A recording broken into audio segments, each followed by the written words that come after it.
morning. So today I have Chris with us today, who is an inspirational talent acquisition leader, offering more than 20 years of experience in managing recruiting life cycles, over 12 years of experience in people management, with 8 years of experience in leading a lot of recruiting teams. He has built teams from scratch, making sure that they work together to make sure that companies thrive, which is very important at the end of the day because you don't want a company to fail. Let's welcome Chris on 10 Minutes of Hiring Wisdom, where he will tell us about what got him into recruitment, where he's currently working, and why he's so passionate about hiring people for the right cause. Hi, Chris. How are you doing? Well, thank you so much for that humbling introduction and having me on the show today. So I really appreciate being on the podcast. Where do you want to start? So, Chris, tell us about where you're currently working and what got you into recruitment. 20 years of experience is quite a lot, working with a lot of people. So why? Yeah. So, where I'm working today, I work at a company by the name of Wind River. I'm literally about 6 weeks in at Wind River. I joined Wind River because, they're a 40-year-old company, but they're in this transformation stage of reinventing themselves. A lot of people don't know Wind River, but I like to call it the oldest startup out there, right? We are in the process of real-time operating systems. And so what does that mean? You're like, what does that mean, right? So every time you get on an airplane, every time you step in an autonomous vehicle, or maybe even drive a Ford vehicle or a Toyota or one of these, Airbus or Boeing plane, our real-time operating systems are alerting the dashboards of anything that's happening outside, right? It could be on the wings, it could be anywhere, but basically they can't fail, right? So we build mission critical systems that just can't fail, meaning that, if the wing is going to fall off, you need to know. And our system's going to make sure it happens, right? So that's what they do. And Right now we're working on reinventing ourselves, and we have a great product that's going to be coming to market really soon. That sounds wonderful. I think I'm just curious as to, do products like this not exist on planes already? Because that would be a concern that, the wing's falling off and the pilot doesn't know. So what exactly, is this an alternate, or should I be worried that, nothing like this exists? No, not at all. So, there's a couple of companies that have been around for a while doing this. Like I said, Wind River's been around for 40 years, securing, basically these systems that need to have real-time, synchronous information, real-time, just right when it happens. We need to know, right? And so we can alert the operator or whoever it may be. And when we think about what we're going, we're basically, we're Tesla-ficating every basically hardware component out there. So when we think about edge computing and the far edge, all of the devices out there, we're getting to a place to where you can not only develop but deploy, and also you can service these things all from a console, right? So understanding, like example, when Tesla had the autopilot problem, remember that? Yep. I think it was all over the news. Yeah, so people died and things like that. And instead of recalling everything, everybody got a notice. And what Tesla did, they issued a fix right over the system. And it went out all to the cars. And lo and behold, it was fixed, right? And so if you think about that type of system in the IoT, that's the Internet of Things and all of that connectivity that's involved, that's where we're going. And that's really when we think about the machine economy. That's where we'll be going. So we're kind of building like an ArcNet so the machines can take over one day. Okay, right. So I can see a lot of efficiency. I'm just kidding.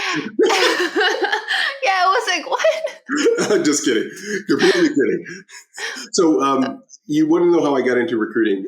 Yes. Yeah, back in 1999, I was actually working as an accountant in software support and really looking to get into IT. I was studying for my MCSE and all of these things.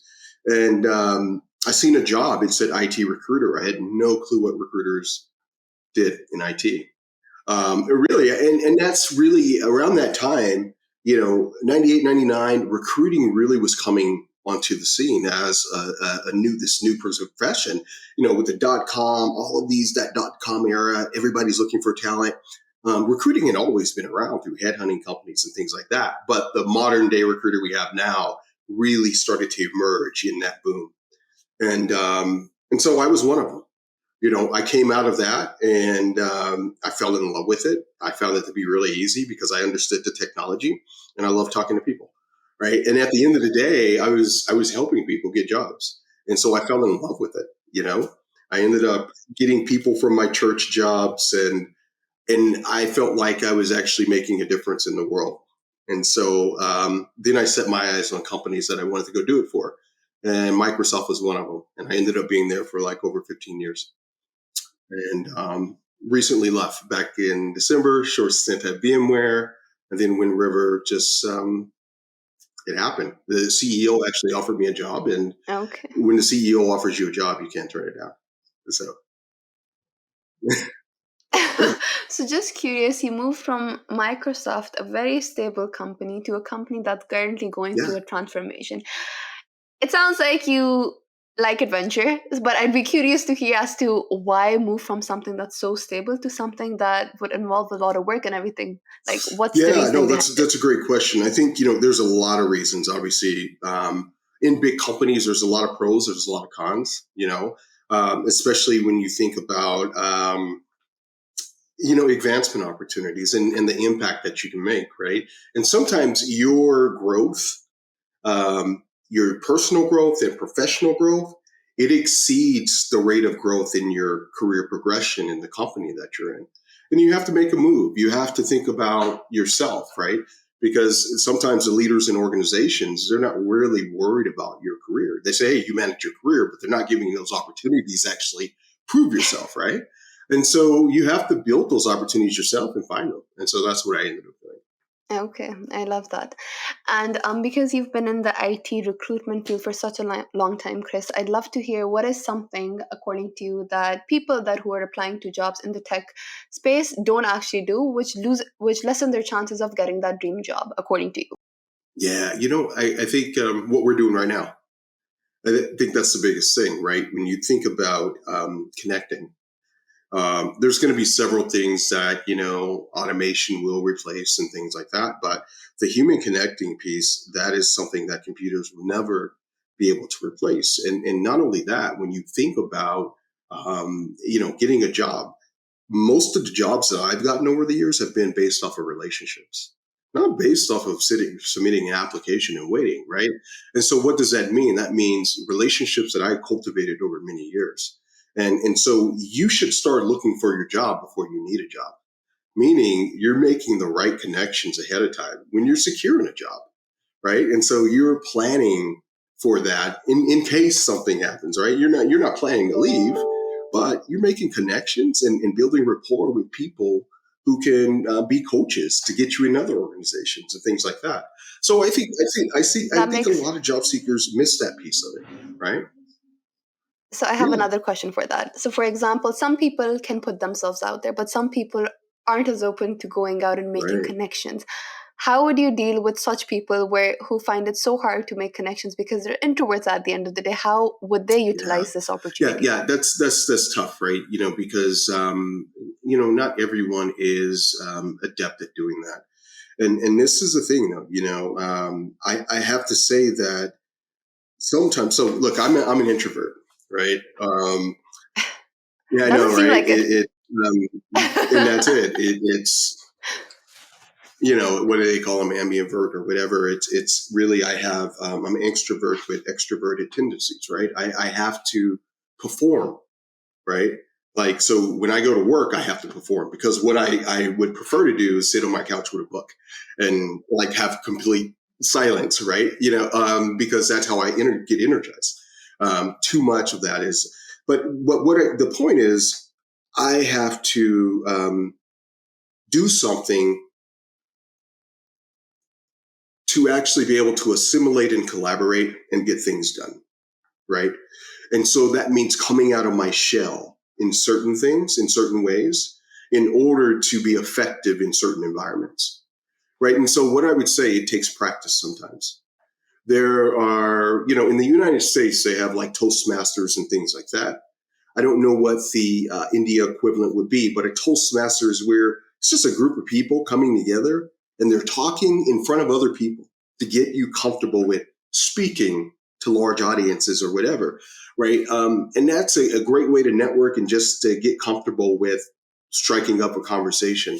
So I think you got to practice at it. The one thing I would say, what they could do, you never just want to submit an application. What you want to do, you want to try to find typically the hiring manager or the leader that's in that organization, or somebody that could potentially be a peer.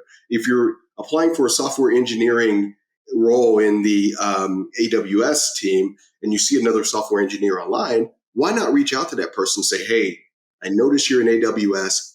I'm trying to get in there too. I would love to pick your brain on what it's like to work at AWS, right? And so now you're starting that conversation. You're starting to build some sort of connection with someone who eventually, if you get to know them enough, maybe that person could refer you or get you in the door. I just think there's a lot of ways that we don't take advantage of that involve personal connection, but we should. So. I definitely think it's the little things that make you stand out amongst the thousands of candidates. And I can definitely see, as in, like, you're very inspiring when it comes to actually being an introvert and your career itself. Usually extroverted people go into recruitment and everything, so the dilemma there. But then again, you've been in recruitment for quite a while and you've been doing amazing. And I'm really grateful that you actually came on the show. But other than that, our time is up, Chris. It was an absolute pleasure. Thank you so much about sharing about your journey, what got you into recruitment, and just the tips of moving out of your comfort zone and accepting people around Absolutely. you. Manal, So this thank you has so been much. fantastic. Thank you so much. So much fun. Okay, Thank take you. care.